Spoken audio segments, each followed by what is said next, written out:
এবার গণমাধ্যম ও সামাজিক মাধ্যমে সাবেক প্রধানমন্ত্রী শেখ হাসিনার বিদ্বেষমূলক বক্তব্য প্রচারে নিষেধাজ্ঞা চেয়ে আন্তর্জাতিক অপরাধ ট্রাইব্যুনালে আবেদন করেছে প্রসিকিউশন টিম। ৫ ডিসেম্বর সকালে প্রসিকিউশনের পক্ষে সংশ্লিষ্ট শাখায় এ আবেদন করা হয়। ট্রাইব্যুনালের চেয়ারম্যান বিচারপতি মোহাম্মদ গোলাম মর্তুজার নেতৃত্বাধীন ৩ সদস্যের বেঞ্চে আবেদনের ওপর শুনানি হবে।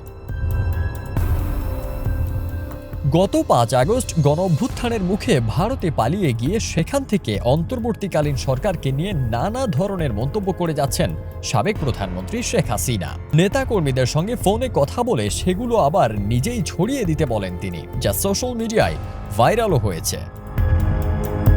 সবশেষ ভারতের মাটি থেকে মার্কিন যুক্তরাষ্ট্রে আয়োজিত এক আলোচনা সভায় ভার্চুয়ালি বক্তব্য দেন শেখ হাসিনা। সেই বক্তব্য সামাজিক যোগাযোগ মাধ্যমের বিভিন্ন প্ল্যাটফর্মে প্রচারিত হয়। প্রসিকিউশন বলছে, শেখ হাসিনা যে সমস্ত হেট স্পিচ দিচ্ছেন তা বন্ধেই এই আবেদন।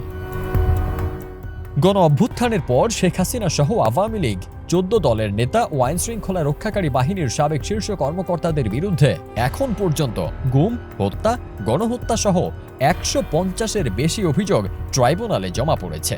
আর গ্রেপ্তার হয়ে আছেন সাবেক ১০ মন্ত্রী সহ ২৫ জন। ফারদিন সানি, দেশ রূপান্তর।